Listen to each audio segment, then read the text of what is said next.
Hey guys, welcome back to Horsetooth Cinema. Today I'm going to be reviewing Companion, which just came out last week and was directed by Drew Hancock. I don't know anything about him other than that for some reason he was a writer on the third Fred the Movie film. But anyway, here he is, with a big kind of studio horror film that's, I believe, from the same production team as Barbarian. So the synopsis listed on Letterboxd for the film is, a billionaire's death sets off a chain of events for Iris and her friends during a weekend trip to his lakeside estate. If all you saw was the brief teasers that we got, that's probably all you know about the film. But if you've seen the main trailer, you probably know substantially more than that. There's a pretty major plot spoiler that's more or less revealed in the trailer. So if you want to go into it completely blind and you've only seen the teasers, by all means click off this video and just go watch the film.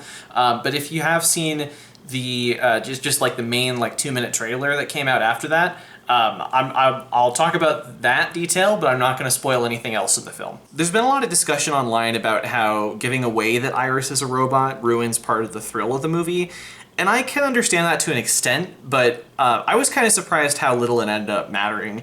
The reveal occurs rather quickly, maybe 15 to 20 minutes into the movie. But more crucially, they use a lot of that first 15 to 20 minutes to leave a lot of clues that she is a robot. There's a part where Jack Quaid's character, Josh, asks her what the weather is like today, what she thinks the weather's going to be like today, and she replies, 73 degrees with a 65% chance of humidity or something like that.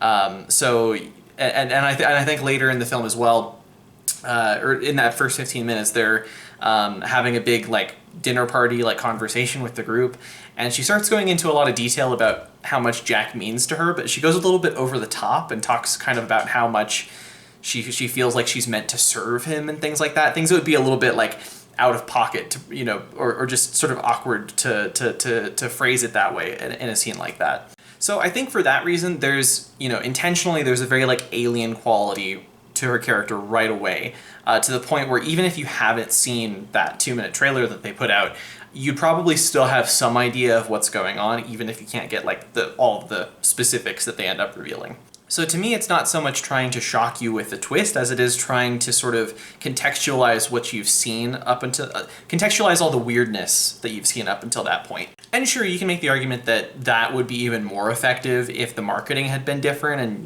didn't kind of have sort of that reveal in the trailer. But to me, it honestly didn't make a huge difference. Partly because that is far from the only twist in the movie, and there are a lot of other reveals that are sort of stripping back new layers to this sort of AI technology, sort of gender politics critique that it's doing. I think probably a lot of people could relate to this, but for me it reminded me a lot of the film Ex Machina, in how it's sort of the male characters in that movie sort of create a female robot in their image. And there are a lot of interesting details that they sort of sprinkle into the film, some of which again are revealed in the trailer, but especially that one where it's she's programmed in the default setting to have only 40% of the intelligence that she's capable of. I thought that was, things like that I think were really clever sort of details of sort of fleshing out how these tech bro guys think. They're clearly making fun of the sort of indie pixie dream girl sort of archetype, but without doing it in a way that I think is insulting to the audience's intelligence. It's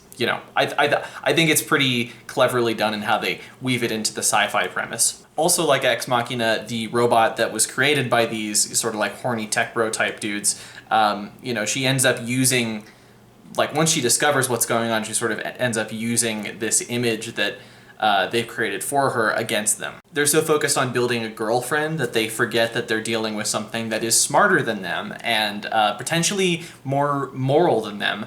It's sort of the Blade Runner idea of more human than human. I wouldn't exactly say the film is subtle with this metaphor, but it's a very classic sci-fi idea. But one thing I like about this film in comparison to Ex Machina is that where Ex Machina sort of plays this situation as a very straightforward sci-fi drama, Companion, I think, really embraces being a horror movie, or at the very least a very violent thriller. Like a lot of classic slasher movies, I think it very much has poetic revenge on its mind for the main character. In some ways you could argue that this is sort of a take on sort of the rape revenge movie, with rape sort of being Iris's own existence being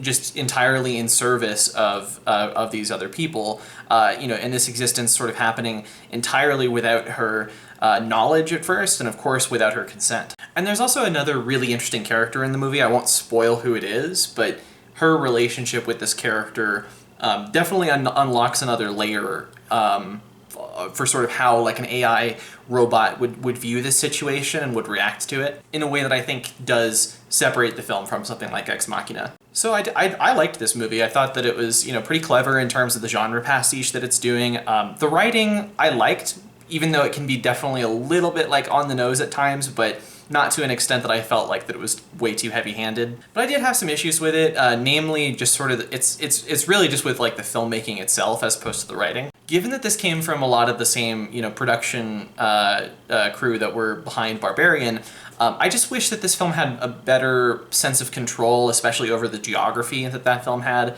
I just love the way that as that film goes on, you sort of, so many more disgusting details are reviewed, the more the film literally becomes like subterranean. And, the filmmaking gets a little bit crazier the further down you go into this rabbit hole. There's nothing quite like that in Companion. As the situation starts to get worse, I just kind of wish that the filmmaking matched the narrative craziness that's going on, if that makes any sense. And overall, just in terms of like basic like cinematography, camera choices, blocking, it's certainly not bad. I just thought it was a little bit basic. It has more of a sense of style than certain like similar straight to streaming movies were. One movie I thought of a little bit because I just sort of the relationship dynamic tied into a horror movie was that movie Fresh that came out a few years ago that was like a Hulu exclusive. I think this is better directed and better stylized than that movie, but it's not quite up to the level of like Barbarian or honestly even something like Smile, sort of the more like mainstream theatrical horror successes that have come out in the past few years. But what really ended up carrying a lot of the movie for me, and the reason that I did really, solidly like it, was there's just the performances. I think a lot of the supporting ones were really great, like the Russian billionaire dude and all of the other people in the house.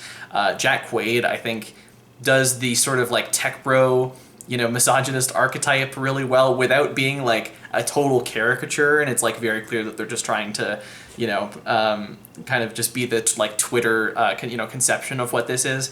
But by far the best performance is Sophie Thatcher as as Iris, the robot. I just think that she has she pulls off the sort of alien robotic quality that the character needs really well. All the sort of confusion and the existential crisis that she's obviously going through sells it super well. But she also has like the, emotional pathos to make the audience understand what she's going through, not just from a logistical point of view, but just from an emotional point of view. I think it's really horrifying what she what she experiences in the film. And no, and especially after seeing her in Heretic, and I know she was in that Rob Savage movie, The Boogeyman, as well. I think she's becoming a real like horror, really solid horror actress. And I can't wait to see what else she's in. So yeah, just for the sort of clever, genre pastiche that it's doing, and also just like having really solid performances, kind of carry the emotional weight of the film. I'm definitely going to give the film 3 stars. I was thinking about 4 for a while, but I don't know. I do want to revisit it and just see how I feel about some of the issues I had with it. Some of, my main complaints are just sort of about the lack of style. I could see that maybe improving on a rewatch if I notice more details, but very, very solid film. Would highly recommend going to check it out. I hope it's doing well. I haven't checked the box office or anything, but it's definitely the kind of film that I would love to support and just, would encourage people to make. Anyway, that's the video. Thank you guys so much for watching. If you like this, please like the video down below and subscribe to the channel if you're new. I've got more videos coming up soon, as well as live streams, and I will see you guys in the next one. See ya.